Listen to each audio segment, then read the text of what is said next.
Cuba's in bad shape. Cuba relied on Venezuela for oil and for money.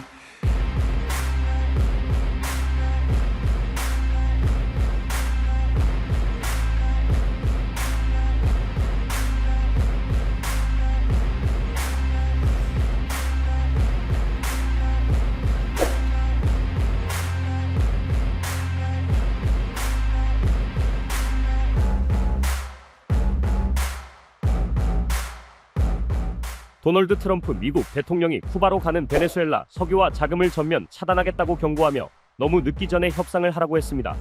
베네수엘라는 쿠바에 가까운 동맹국이자 최대 석유 공급국이었는데요. 마두로 체포 이후 미군이 베네수엘라의 항구를 봉쇄하며 그 길은 막혔습니다. 트럼프는 쿠바는 수년간 베네수엘라로부터 대량의 석유와 자금을 공급받아 살아왔다면서 그 대가로 쿠바는 지난 2명의 베네수엘라 독재자들에게 보안 서비스를 제공했지만 이제는 더 이상 아니다라고 했죠. 그는 미국의 공격으로 그 쿠바인들이 대부분 사망했다고도 했습니다. 쿠바는 실제로 마두로에게 개인 경호원을 제공해왔는데요. 특히 마두로 체포 과정에서 사망한 쿠바인 32명이 경호 업무를 맡은 쿠바의 군인과 정보기관 요원인 것으로 알려졌습니다.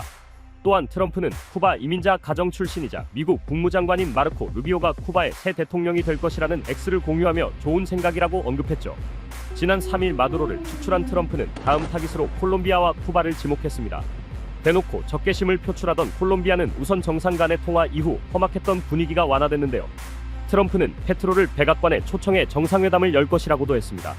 반면 쿠바는 트럼프 정부를 맹비난하며 오늘날 우리 국가를 향해 히스테리적으로 비난을 퍼붓는 환자들이라고 했죠. 미겔 디아스카넬 쿠바 대통령은 또한 자신의 X에 우리는 66년 동안 미국의 공격을 받아왔고 우리가 겪는 심각한 경제적 결핍을 혁명의 탓으로 돌리는 자들은 부끄러워 입을 다물어야 한다고 적었습니다. 페트로 취임 전까지 중남미 대표 친미 국가였던 콜롬비아와 달리 쿠바는 1959년 사회주의 혁명 이후 줄곧 반미 외교 노선이었는데요. 특히 쿠바는 1999년 베네수엘라 차베스 정권 이후 형제국으로 매우 밀접한 관계를 유지해왔습니다. 특히 쿠바는 베네수엘라산 석유 덕분에 수십 년간 미국의 경제 봉쇄로 인한 경제난을 버텨왔는데요. 차베스 재임 시기에는 쿠바에 하루 9만 배럴의 석유를 지원해주기도 했죠. 쿠바는 베네수엘라의 의료나 교육, 보안 인력을 파견하며 결제 대금을 대체하거나 낮추는 등 두 국가는 상호 의존 관계를 맺어왔습니다. 그러나 베네수엘라의 원유 생산이 줄어들며 쿠바로의 지원도 감소했는데요.